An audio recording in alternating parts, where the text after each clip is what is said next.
Hello, everyone. Welcome to New Directors, New Films, presented by Film at Lincoln Center and the Museum of Modern Arts in New York. I am La Francis Hui. I am the co-chair of this year's festival and also a film curator at MoMA. It is my pleasure to present the film The Mole Agent, directed by Maite Alberdi, who is now speaking to us from Santiago, Chile. It's nice to have you. Thank you for the invitation. It's really nice to be here. Okay, The Mole Agent is an unusual documentary that embodies traces of the spy genre.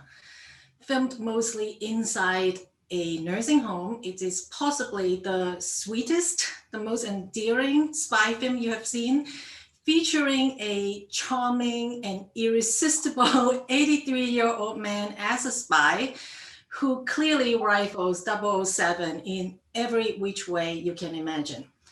So Maite, congratulations on this really interesting and heartwarming film. You are a documentary filmmaker. I know that you have made a film about a lifeguard. You have a documentary about people with Down syndrome. And it is easy to say that The Mole Agent is about people in a nursing home, but it is more than that. There are other twists as well. Can you tell me what you initially wanted to make?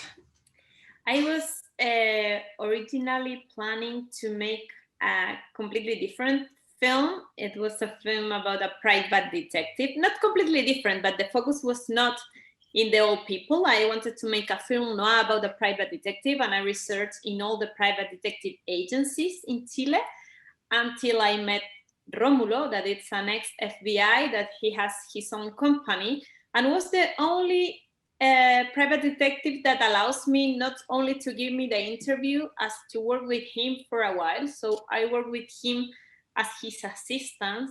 And it was a job that was not so different for my job as a documentary filmmaker, because I feel that he spent a lot of the day like following people and waiting until he take the picture, that it's the proof.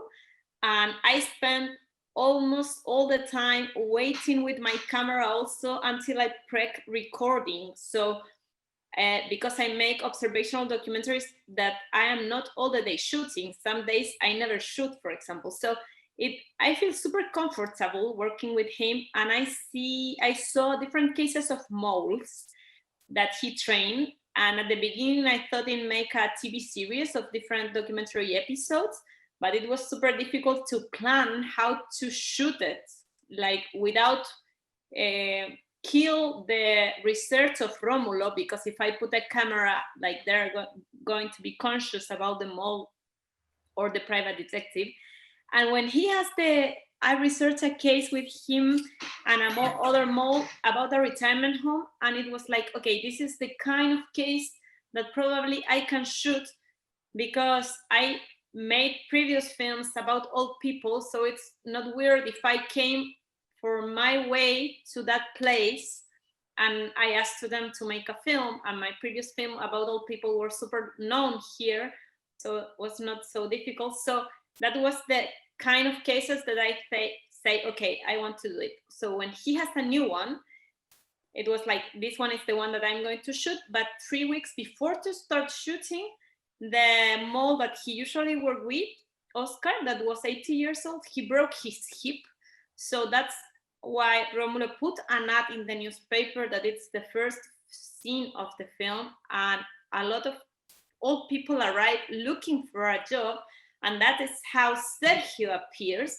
So it was a gift, because in my previous research with him, the mole that I saw in the research was super focused on the mission and on the case and on the client. And for me, the film was about that, the mission, the client, the case. Why do the people research these kind of things? That were my questions.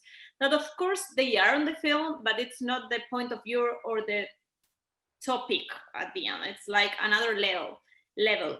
And for example, in the rough cut, the client was super important for me. And in some point I realized that, okay, this is the story of Sergio, and Sergio was a character that was not concerned about his job in certain point, and he changed the view to be concerned about the people that was living there. So he changed the point of view of the film and my point of view to say, okay, my detective film, it's a context and a starting point to speak about another thing that Sergio is giving to me as a gift in some way.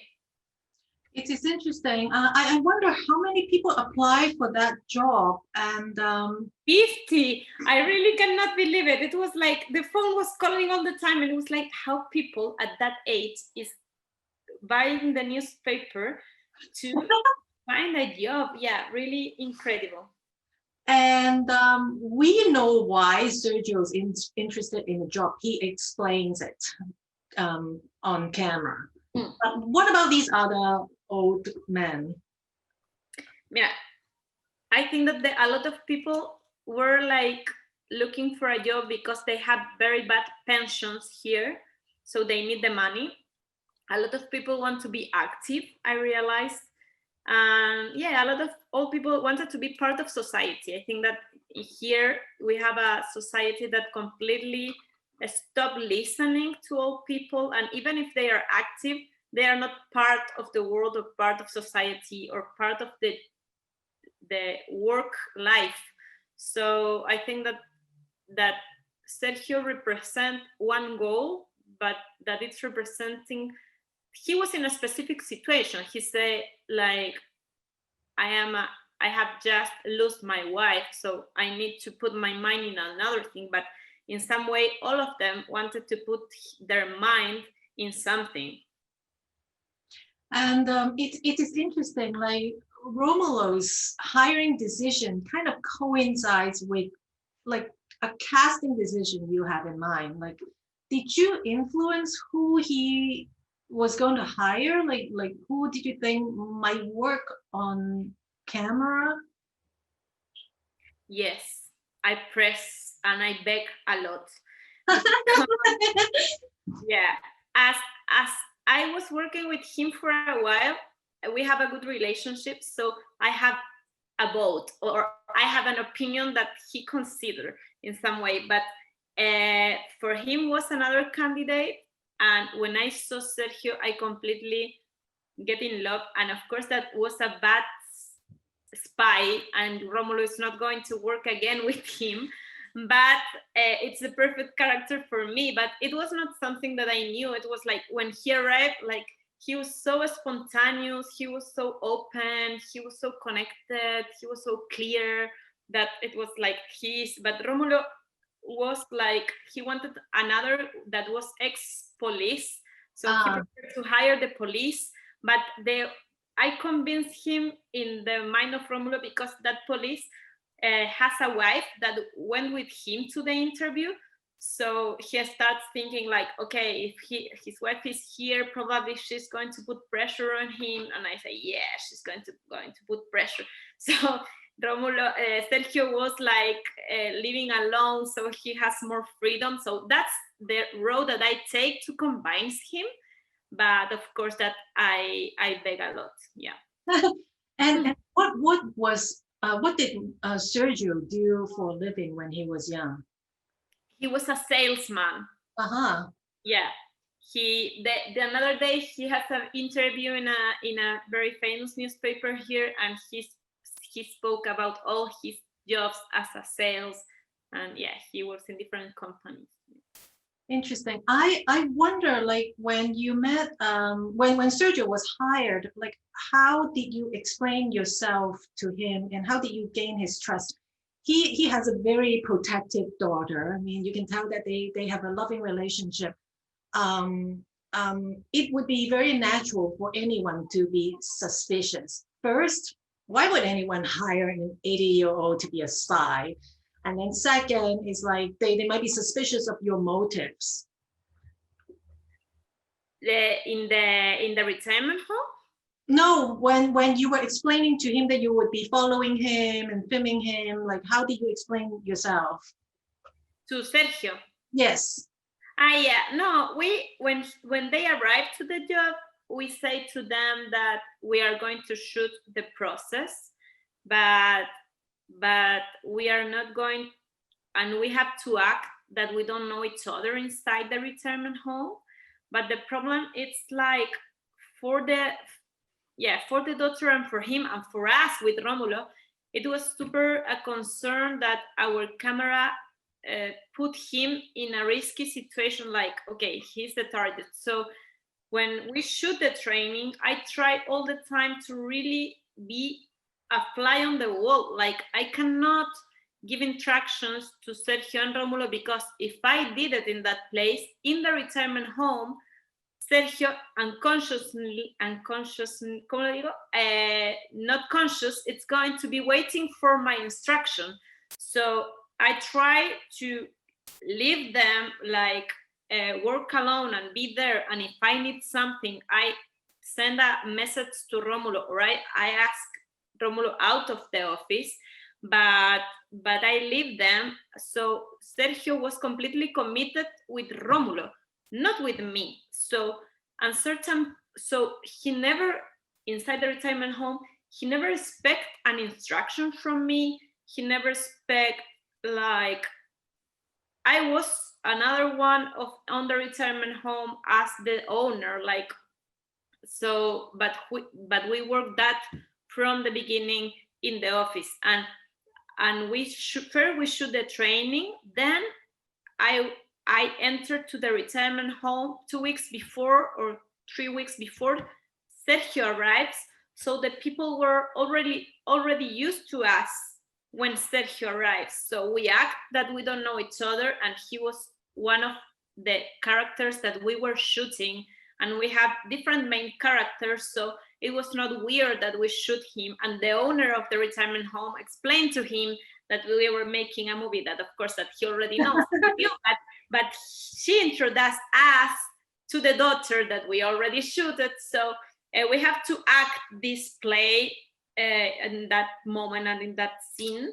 But it was part of the technique to think how to create, how can I infiltrate how can I be a mole as a filmmaker without kill his research, and to be in a place that I can be part of that place. And I made that in my previous film. If you see my previous film, the way to shoot the retirement home, it's really similar of the grown-ups or tea time of the lifeguard. So we know how to move in institutions with a lot of characters. So we're part of our career, in certain point. Yeah. And how did you explain to both the nursing home staff and the residents there what you were doing? Because you seem to have fully embedded yourself in their lives.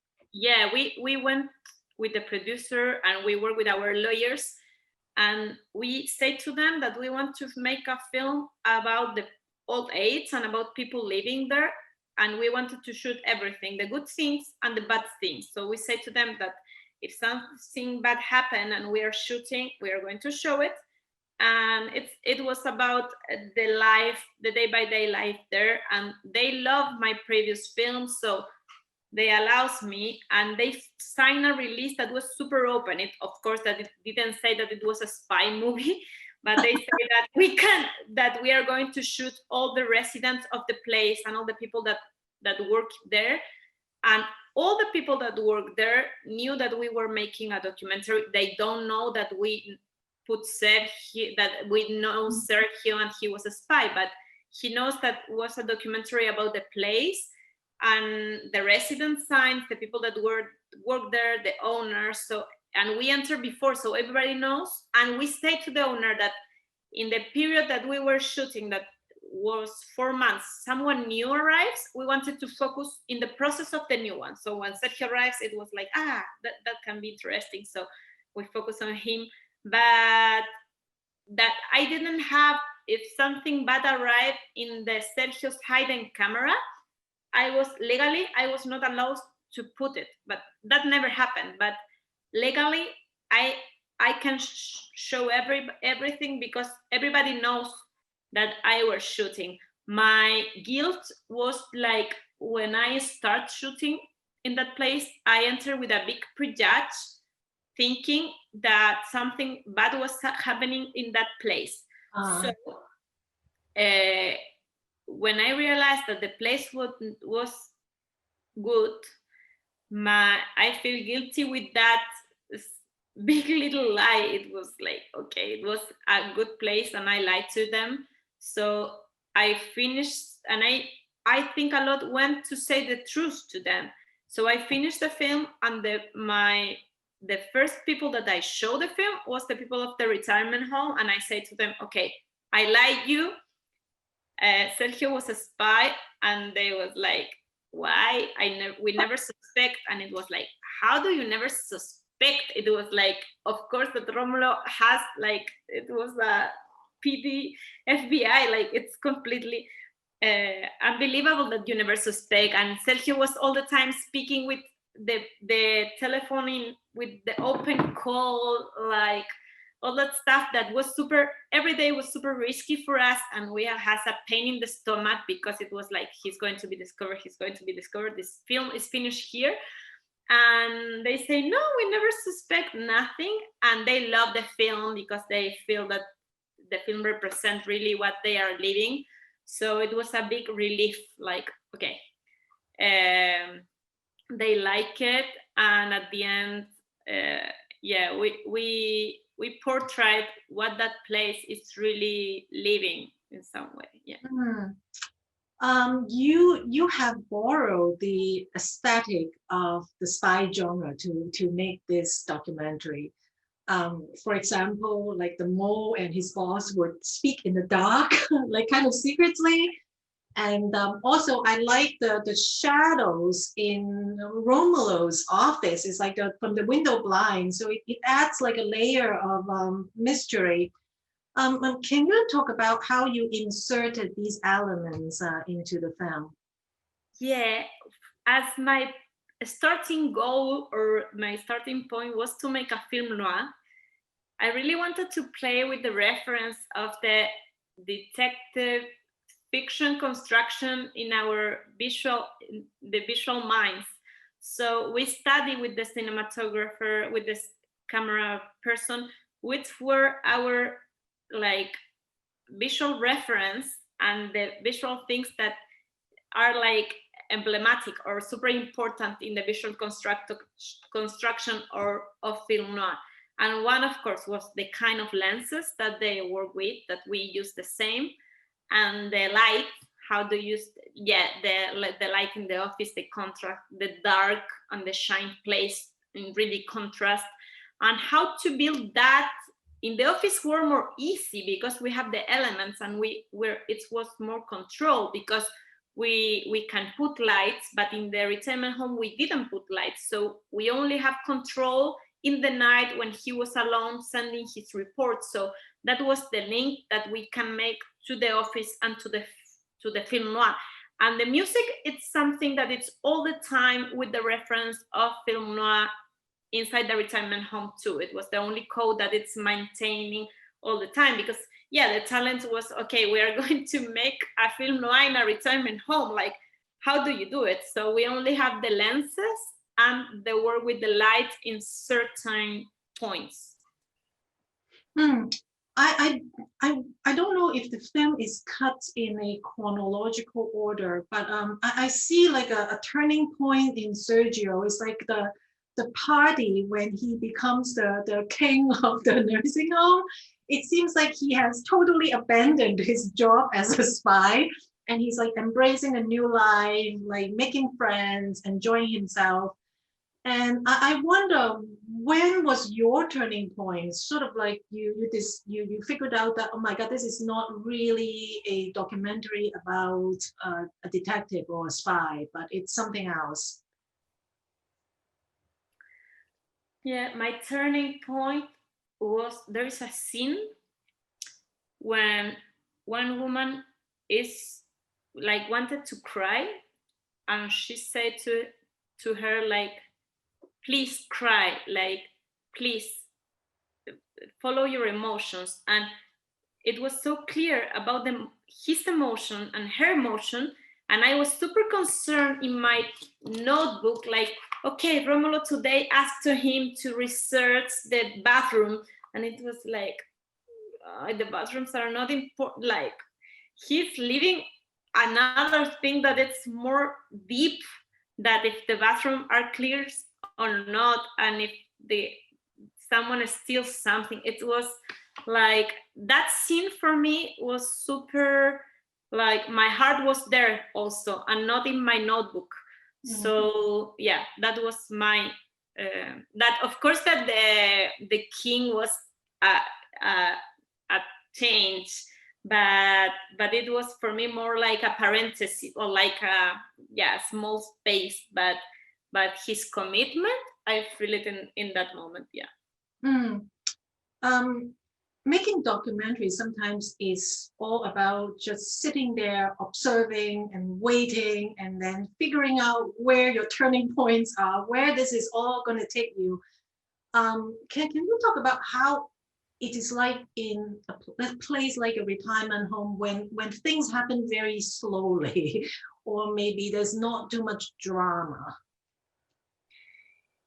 Yeah, like, the good thing of that places for documentaries, or for the kind of documentaries that I make, it's like they have routines.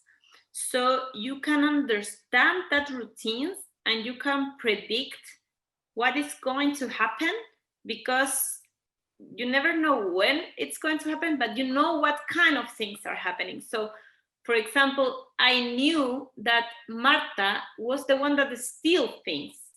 So as I knew that, before that, Romulo asked him to research, and I didn't say it to Sergio, but I knew how to shoot her, because I saw it, because I were living there and see all the routines of that place. So I can predict and understand how to shoot each character. So when you research and you really know a place, you know how to, you know how to shoot your house. Or like, I have a relation with my sister that I knew which kind of things I can fight with her. I don't know when it's going to happen, but I know what are the kind of things that give conflict to us. When you spend a lot of time in a place, you started to see that things.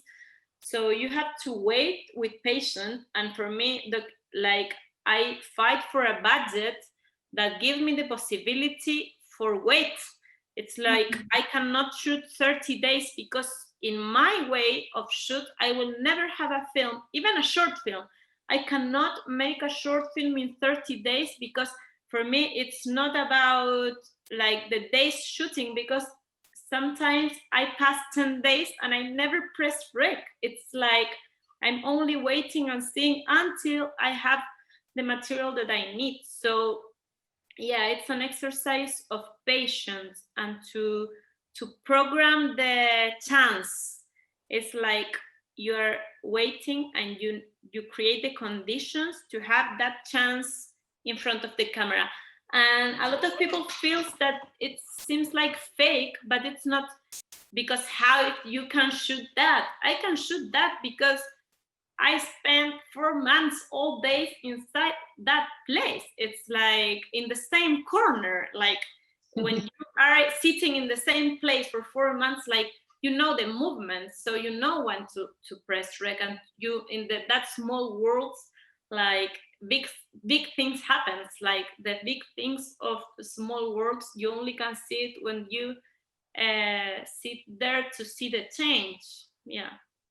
How many hours did you shoot? 300 plus the Sergio material. Yeah, the hidden cameras. Yeah, that's a lot. Did you know during the filming how this film would look like, or did you do a lot of the shaping in the editing room? We did a lot in the editing room. I knew the general structure. Like probably I knew that I wanted to start with the interviews and I wanted to end where the film is ending. But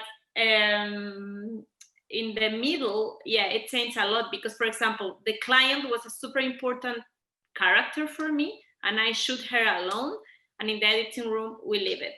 Or in the beginning of the film, I appear in the hidden cameras, or the sound man appears and the camera appears, and was something that it was never planning in the project. And if I plan it before, probably I will shoot it in another way. So we realized in the editing, like in some point we need to explain briefly how we did it, so the people can say, okay, yeah, they enter, I explain it to the daughter super fast, but then you manage like a general map of how we do it. So you enter to the story and you quit that doubt, like, what is this? Is it real or not? Like, yeah, it's real. We are there. They are conscious of us.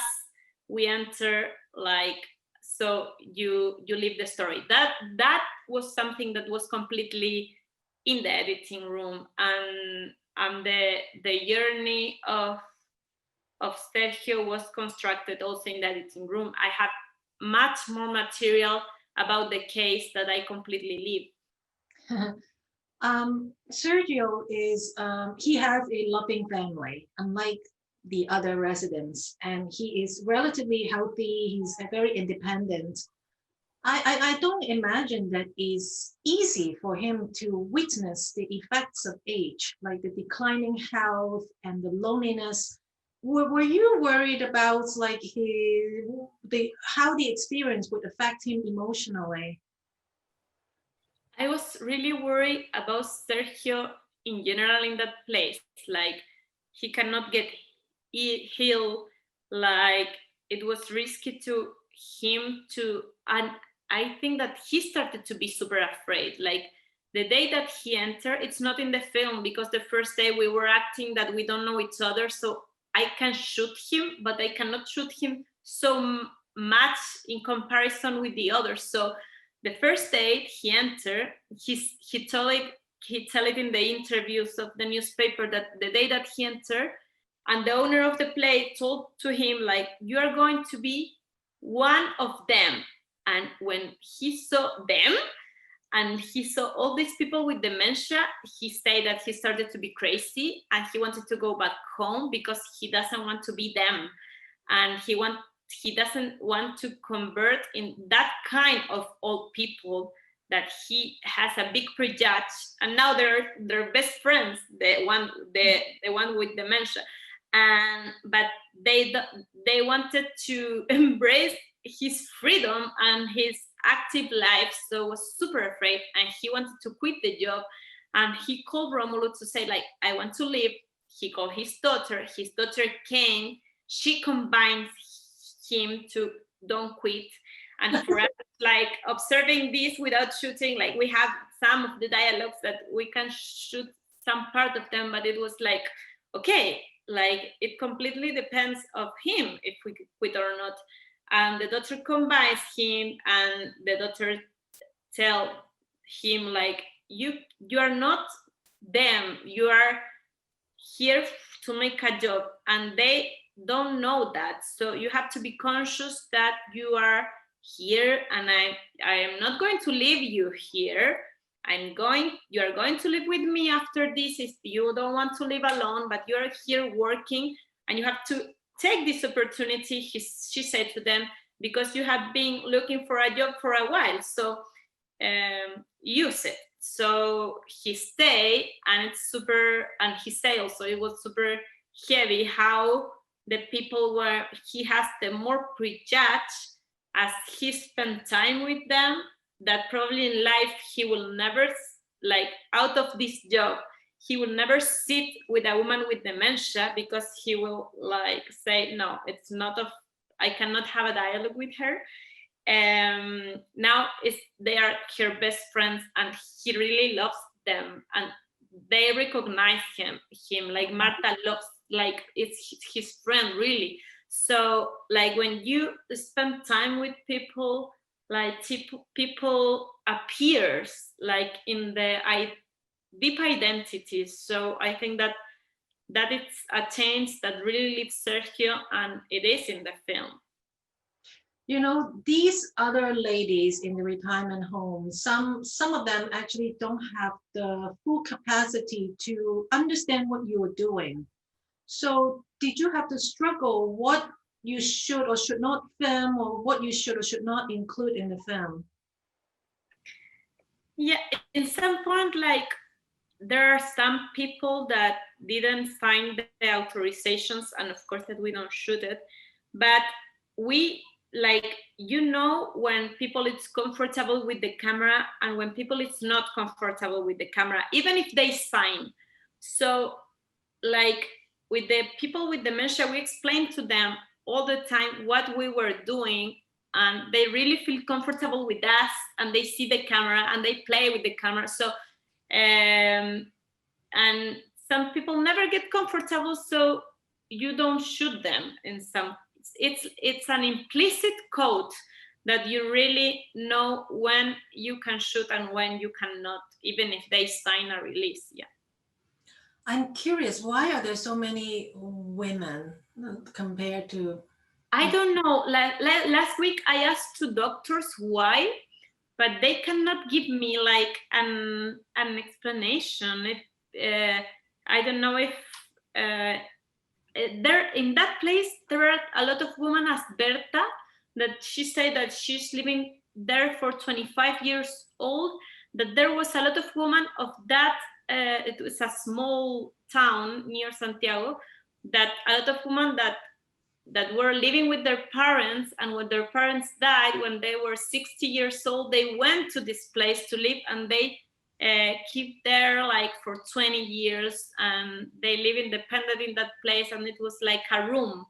But yeah, it's strange. So you mentioned earlier that the people at the nursing home really enjoy the film. What did Sergio think? And his family as well. Yeah, no, their family love it. And Sergio, it's like for him was, I think that he doesn't distinct so well the film of his experience. Like, he always speak about his experience of the place when he's speaking about the film, and he includes situations that are not in the film. Like, for him was super like important to, he always says what I was saying, the prejudge, like he will never give that space to people in another context, and that changed his life. And now, for example, he's really open in some point of his life to when to live to that place. That was something that he never would thought before, and he always speak with his daughter like, yeah, maybe sometimes I will, if I have to go to live to another place, not here, I will go in to live there with my friends. Like, it's something that he will, like, before it will be never and never, and now it's like, yeah, it can be, it's not close, but it can be. So I think, yeah, they changed the way to think about old people, that it was the same age of him, but it was always he treated them at the beginning as if he were 20 years old and the rest were 80 years old, like completely from another level. And now, like, he embraced that diversity, I think, and he stopped with the prejudice about residents and retirement home. Yeah. Well, I'm going to ask you one last question. If you can talk about how they are doing, Sergio, and the people in the nursing home right now, especially during this moment of pandemic. People, I mean, elderlies are really like vulnerable population. Yeah, I think that for Sergio, his life changed a lot during pandemic, more than for the people of the retirement home, because Sergio was a super active man that were all the day out and looking for jobs. And he said in the film, I'm going to the shopping mall, and he was doing things in the city. And someday, like, he stopped to go out, and he started living with his daughter. That it's great because he was in a family, but with, for active old people, like, to don't go out, it was really terrible for him and difficult. But for the And now it was 6 months lockdown here in Chile, so it was a long period. And now he started to go out again. And for the people of the retirement home, the owner told to me like their life didn't change so much, because before pandemic they didn't have visitors because the people didn't go to visit them. So with the pandemic, the visitors cannot go by law because they had to close the door because it was risky.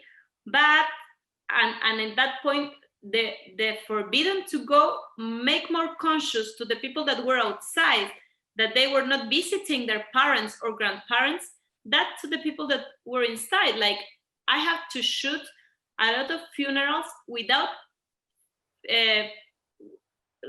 people of the family in the funeral, only organized by nurses or people that work there, and the people were dying alone.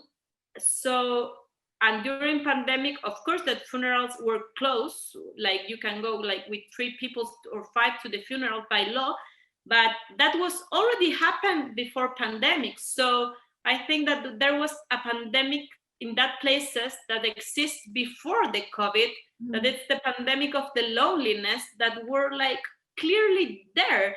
And the society is more conscious about the relationships that we make with the old people, like in that kind of places, because of the forbidden by the lockdown. But the people, the life for them didn't change really so much. Like now more, because the director started telling me like, now people is calling, we are making Zooms with families that never call in 5 years, but they are starting calling. So I think that that is great, that probably the pandemic make us like call more people that we didn't spoke for a while. So it's a small, big change. Wow. Maite, thank you so much for this conversation. I really Thank you. And I wish that you could come to New York, but it will have to maybe after the pandemic, and next film, maybe I would be happy to welcome you at MoMA anytime. I will love it. It was like the screening that we were planning in our schedule, and I really wanted to be there, and it was an honor for me, that presentation. And when I had to, it was the first big travel that I canceled, and it was so sad. Yeah, it is very, very sad for me too. And but life goes on. We have to figure out how to go forward. Yeah, we figure out. Thank you. Thank you so much. Thank you. Bye-bye.